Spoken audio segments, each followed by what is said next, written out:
જય માતાજી મિત્રો, કેમ છો બધા? મજામાં છો ને? હું છું સોનલ. સ્વાગત છે તમારું આપણી યુટ્યુબ ચેનલ ચામુંડા સ્ટુડિયોઝમાં. મિત્રો, આજે હું તમારી સમક્ષ લઈને આવી છું ચૈત્ર મહિનામાં આવતી સુદ પક્ષની એકાદશી એટલે કે કામદા એકાદશીની કથા વાર્તા અને મહિમા. તો ચાલો સાંભળીએ કથા. દર મહિનામાં 2 વખત એકાદશી આવે છે. આ રીતે વર્ષના 12 માસની 24 એકાદશી થાય છે. તેની સાથે દર 3જા વર્ષે આવતા અધિક માસની શુક્લ પક્ષ અને કૃષ્ણ પક્ષની 2 એકાદશી ઉમેરતા કુલ મળીને 26 એકાદશી થાય છે. ઘણા ભાવિકો ભક્તિ ભાવપૂર્વક આ 26 એકાદશીઓ ઉપવાસ અને એકટાણા કરીને કરે છે. કેટલાક ફરાળ કરે છે અને કેટલાક ભાવિકો તુલસીના પાન ઉપર રહે એટલો ખોરાક એક જ વખત આરોગે છે અને જળ, દૂધ અને ચા લઈને દિવસ પૂરો કરે છે. એકાદશીના દિવસે મોઢું વશમાં રાખવું અને આખો દિવસ ભગવાનની ભક્તિ અને કીર્તન કર્યા કરવું. એકાદશીનું વ્રત કરતા હોય તેમણે કોઈ પણ જળાશયમાં જઈને સ્નાન કરવું ઉત્તમ ગણાય છે. સ્નાન કર્યા પછી શુદ્ધ વસ્ત્ર પહેરી ઈષ્ટદેવનું પૂજન અને ધ્યાન ધરવું. આ દિવસે જૂઠું બોલવું નહીં, નિંદા કરવી નહીં, હિંસા કરવી નહીં અને યથાશક્તિ દાન કરવું. દીપદાન કરનારને ઉત્તમ ફળ મળે છે. એકાદશીનો દિવસ અને રાત્રિ પ્રભુ સ્મરણ અને પ્રભુ કીર્તનમાં વ્યતીત કરવા. એકાદશીમાં વ્રત, ઉપવાસ, સ્નાન, ધ્યાન અને દાનનો મોટો મહિમા છે. વ્રત કરનાર ઉપર અને વ્રત કથા વાંચનાર તથા સાંભળનાર ઉપર ભગવાન વિષ્ણુ સદા પ્રસન્ન રહે છે અને જેના ઉપર ભગવાન પ્રસન્ન હોય તે ભાવિક ભક્તોને કોઈ પણ પ્રકારનું દુઃખ રહેતું નથી.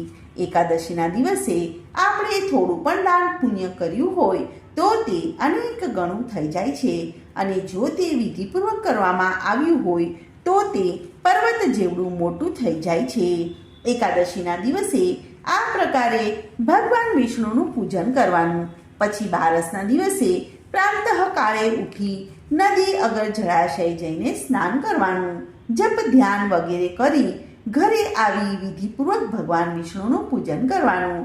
વ્રતની પૂર્ણાહુતિ અર્થે બ્રાહ્મણોને જમાડી અને દક્ષિણા આપી અને રાજી કરવા અને નારાયણની પ્રસન્નતા માટે ગુરુજીની પૂજા કરવી અને દક્ષિણામાં શક્તિ હોય તો ગાય ભેટ આપવી. તો મિત્રો, આ પ્રમાણે હતી એકાદશીની પૂજન અને વિધિ. હવે આપણે સાંભળીશું એકાદશીની વાર્તા. ભગવાન શ્રી કૃષ્ણ ધર્મરાજ યુધિષ્ઠિરને કહે છે કે, હે ધર્મરાજ, અગાઉ આ ચૈત્ર માસની શુક્લ પક્ષની કામદા એકાદશીનું મહાત્મય વશિષ્ઠ ઋષિએ દિલીપ રાજાને સંભળાવ્યું હતું. આ એકાદશી પાપનાશક અને સંતતિ આપનારી છે.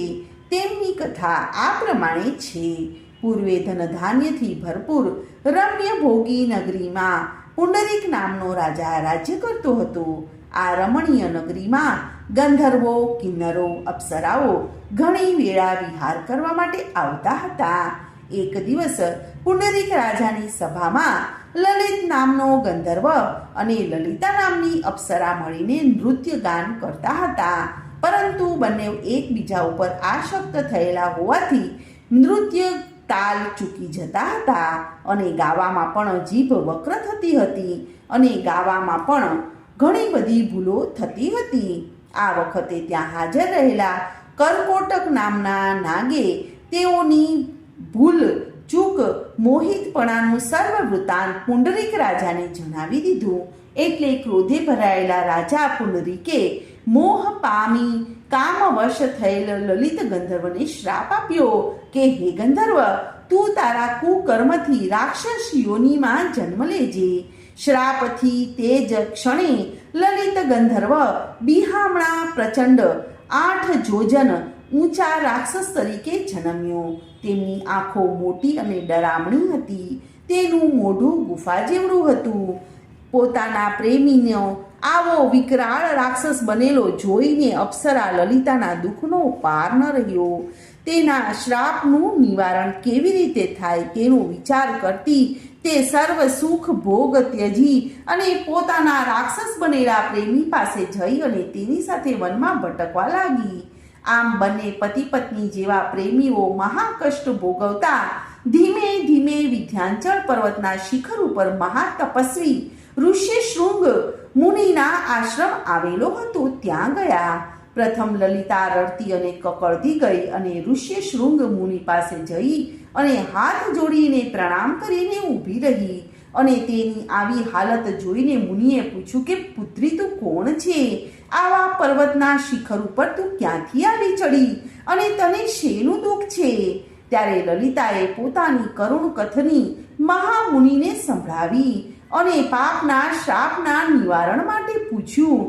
તો ઋષ્યશૃંગ મુનિએ તેના ઉપર દયા લાવીને કહ્યું કે હે પુત્રી, તું આજે બહુ જ ઉત્તમ દિવસે આવી છે.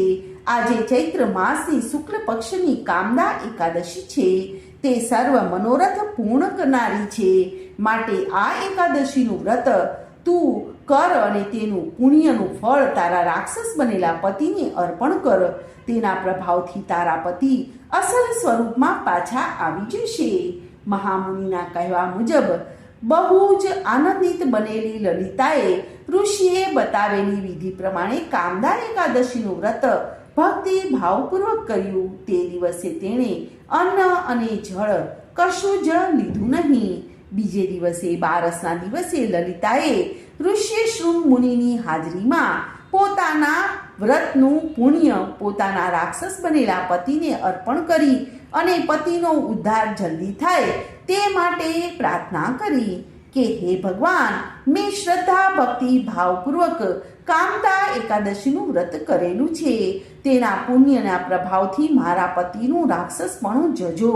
તે સાથે જ રાક્ષસ બનેલા પતિના સ્વરૂપ પલટાઈ ગયું અને તે પ્રથમની જેમ સુહામણો ગંધર્વ બની ગયો.